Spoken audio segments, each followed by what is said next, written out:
السلام علیکم ورحمۃ اللہ وبرکاتہ۔ امید کرتی ہوں آپ سب لوگ خیریت سے ہوں گے۔ حیض اور نفاس کے شرعی مسائل میں آج ہم استحاضہ کے بارے میں بات کریں گے۔ آج کی یہ ویڈیو سٹارٹ کرنے سے پہلے دوبارہ سے میں آپ لوگوں کو ریمائنڈر ضرور دینا چاہوں گی کہ شریعت کا علم سیکھنا ہر مرد اور عورت پر فرض ہے۔ شرع کے اندر کسی طریقے کے بھی شرم و حیا جو ہے وہ ہم لوگوں کو شریعت سیکھنے سے دور رکھ سکتی ہے۔ اس لیے اگر آپ لوگوں کے ذہن میں کوئی بھی سوال اٹھے تو آپ بغیر شرمائے اس کو کلیئر کریں، تاکہ آپ کے ذہنوں میں اٹھنے والے سوال جو ہیں وہ کلیئرٹی پائیں اور ہم لوگ اچھے سے دین پر عمل کر سکیں۔ آج کی اس ویڈیو میں ہم لوگ استحاضہ کے بارے میں بات کریں گے۔ تو کچھ باتیں جو ہیں پہلے ڈسکس ہو چکی ہیں، لیکن ان کا دوبارہ سے یہاں پہ ایک ریمائنڈر کال دے کے ہم لوگ آگے چلتے ہیں۔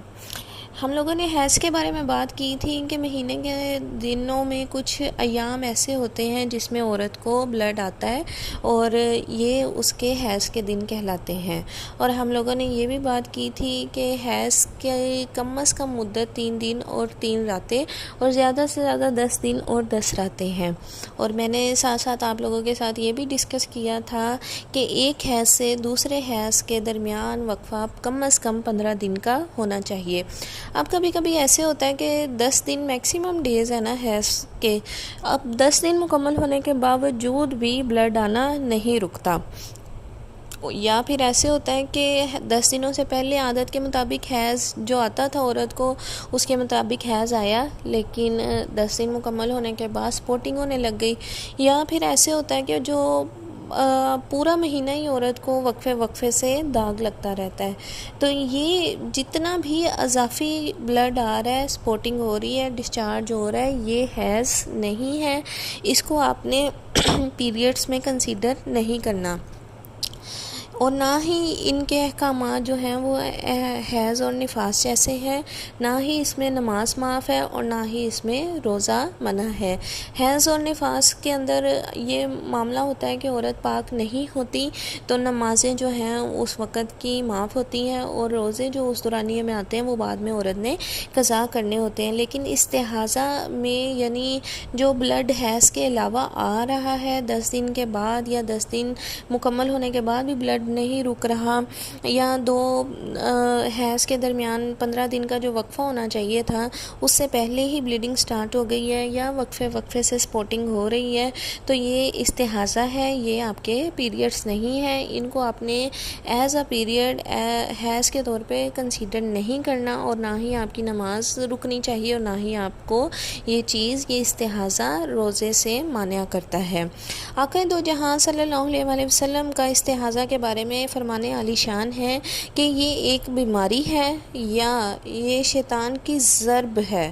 یا یہ کوئی رگ ہے جو کھل گئی۔ اب اس حدیث پاک میں 3 چیزیں بیان فرمائی گئی ہیں کہ استحاضہ کا خون یا تو کسی بیماری کی وجہ سے آتا ہے، یا یہ شیطان جو ہے، اس کے بارے میں روایات میں ملتا ہے کہ شیطان جو ہے نا وہ عورت کی شرمگاہ پہ اپنی ایڑی مارتا ہے، جس کی وجہ سے خون جو ہے وہ بہنا شروع ہو جاتا ہے، عورت کے یعنی بلڈ جو ہے وہ جاری ہو جاتا ہے۔ اور یا پھر تیسری بات جو ہم لوگوں کو آقا دو جہاں صلی اللہ علیہ وآلہ وسلم کی حدیث سے ملتی ہے کہ یا تو یہ رحم کے قریب کوئی رگ ہوتی ہے جس کے کھل جانے سے جو بلڈ ہے وہ جاری ہوتا ہے۔ اب یہاں پہ آپ لوگ یہ کلیئر کر لیں کہ شریعت کے اندر بالکل شرمانے کی ضرورت نہیں ہے۔ کچھ الفاظ ایسے کہ آ جاتے ہیں جس کو سننا اور بولنا بھی شرم انسان کو آتی ہے بات کرتے ہوئے، لیکن اگر ہم لوگ ان کے بارے میں بات نہیں کریں گے تو ہم لوگ پھر شریعت کو کیسے سیکھیں گے؟ تو آپ لوگوں کے بھی ذہنوں میں جو بھی سوال اٹھے شریعت کے مطابق اس کو لازمی طور پہ کلیئر کیا کریں، تاکہ آپ لوگ اچھے سے اپنے دین پر عمل کر سکیں۔ تو آقا دو جہاں صلی اللہ علیہ وآلہ وسلم کے فرمان عالی شان کے مطابق ہم لوگوں کو یہ بات کلیئر ہو گئی کہ جو استحاضہ ہے یا تو یہ بیماری کا خون ہے، یا یہ شیطان کے ضرب کی وجہ سے ہوتا ہے، یا تو پھر تیسری بات یہ رحم کے پاس کسی رگ سے بلیڈنگ جاری ہو جاتی ہے جس کی وجہ سے آپ کو بلڈ آتا ہے، تو یہ استحاضہ کہلاتا ہے۔ اب استحاضہ کی کچھ کیفیات ہیں جس کے بارے میں ہم لوگوں نے آج ڈیٹیل میں بات کرنی ہے انشاءاللہ تعالی۔ اب شرعی طور پہ ہر عورت کو اپنے حیض کی عادت یاد رکھنی چاہیے، کیونکہ روٹین سے ہٹ کر اگر عورت کو خون آنا شروع ہو جائے تو ایسی صورت میں پچھلی عادت کو ہی دیکھ کے کہ اس کو پہلے مہینوں میں حیض کس طرح آتا تھا، اس کی کیا کنڈیشنز تھی، اس کے مطابق ہی حکم بیان کیا جاتا ہے۔ اب یہاں پہ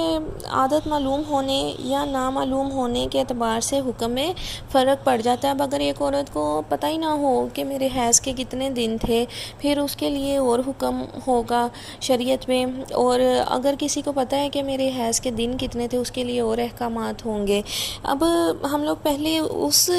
صورتحال کی بات کرتے ہیں کہ ایسی استحاضہ والی خاتون جس کو اپنی عادت کے دن معلوم ہو، تو ایسی خاتون کے متعلق حدیث پاک میں یہ حکم بیان ہوا ہے کہ وہ اپنے حیض کے دنوں کو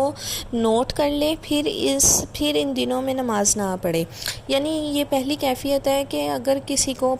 ہر ایک کو پہلی بات تو یہ کہ یہ معلوم ہونا چاہیے کہ بھائی مجھے پچھلے مہینوں میں میری پیریڈز کی جو عادت ہے وہ کیا ہے۔ اب ایسی عورت جس کو اپنے پیریڈز کی عادت کا پتہ ہے کہ مجھے 5 دن آتے ہیں، مجھے پیریڈز 3 دن رہتے ہیں، مجھے 5 دن رہتے ہیں، یا 7 دن رہتے ہیں، یا 8 دن، یا 10 دن، جتنے دن بھی رہتے ہیں اس کو اپنی کنڈیشن کا پتہ ہو، تو ایسی عورت کو چاہیے کہ وہ صرف حیض کے دنوں میں نماز نہ پڑھے، اور جب عادت کے دن پورے ہو جائے تو غسل کر کے نماز پڑھنی شروع کر دے۔ اس کے بعد ہر نماز کے وقت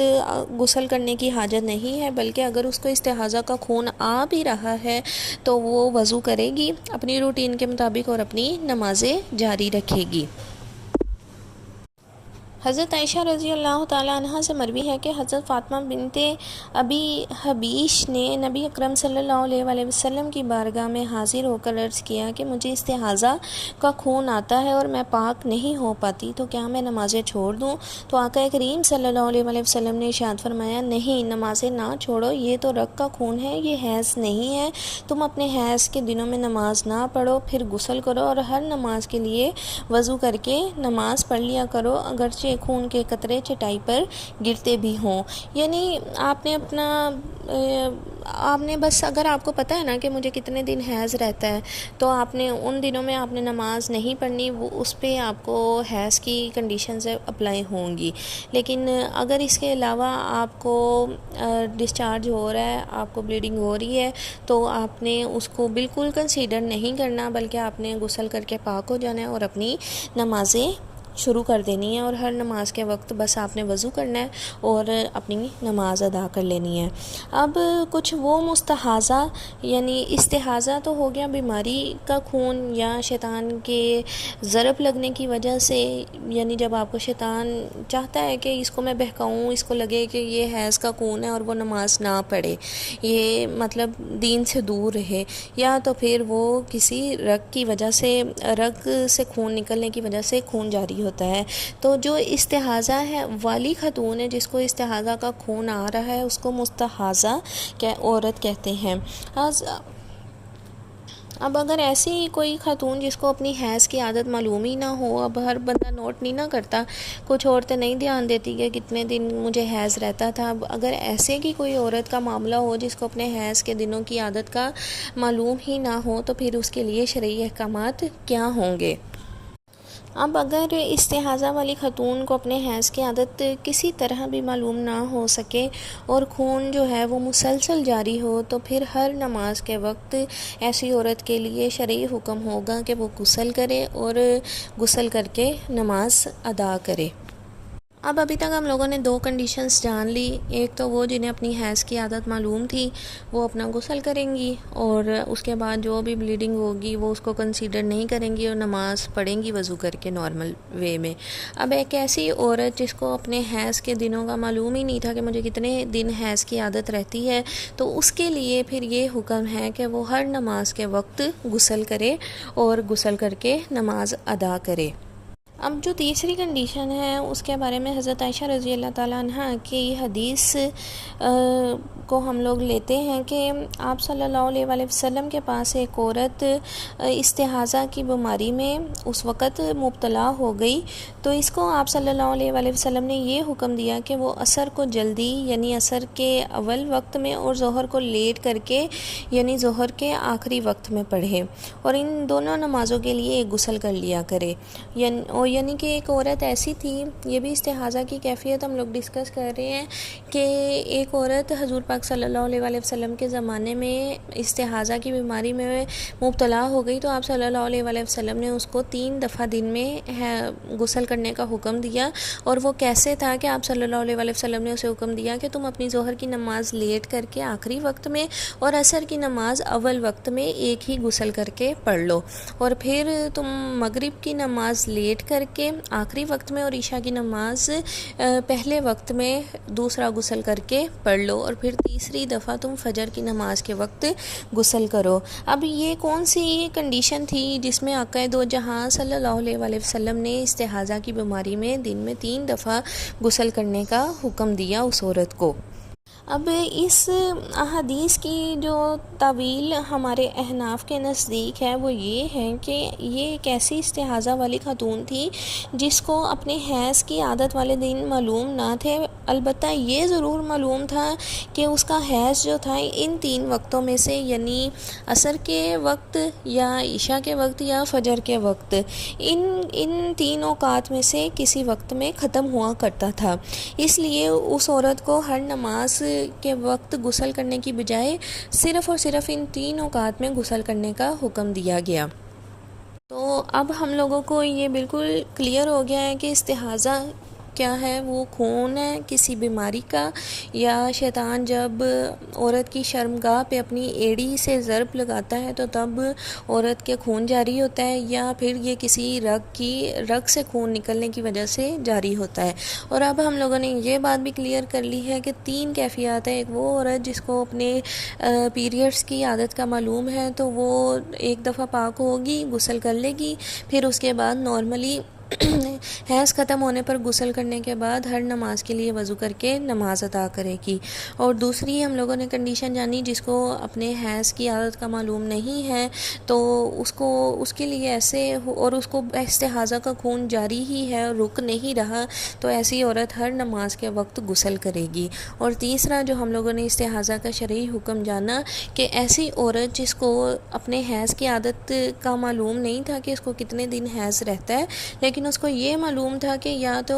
عصر کے وقت میرا حیض ختم ہوا ہے، یا عشاء کے وقت حیض ختم ہوا ہے، یا پھر فجر کے وقت حیض ختم ہوا ہے، تو اس وجہ سے آقا کریم صلی اللہ علیہ وآلہ وسلم نے جن اوقات میں اس عورت کو یہ معلوم تھا کہ میرے حیض ان اوقات میں ختم ہوتا تھا، تو ان اوقات میں آقا دو جہاں صلی اللہ علیہ وآلہ وسلم نے اس عورت کو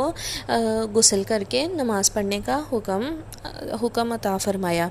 تو امید کرتی ہوں کہ استحاضہ کے بارے میں جو آج ہم لوگوں نے گفتگو کی اس کو آپ لوگ سمجھ سکے ہوں گے، اور میں آپ لوگوں کو آسان طریقے سے سمجھانے کی میکسیمم کوشش کرتی ہوں، لیکن اگر پھر بھی کوئی کمی بیشی ہو تو آپ لوگوں کے دل میں جو بھی سوال آئے آپ لوگ لازمی طور پہ پوچھا کریں۔ اللہ تعالی ہم لوگوں کو دین کا علم سیکھنے والا اور سکھانے والا بنائے، آمین ثم آمین۔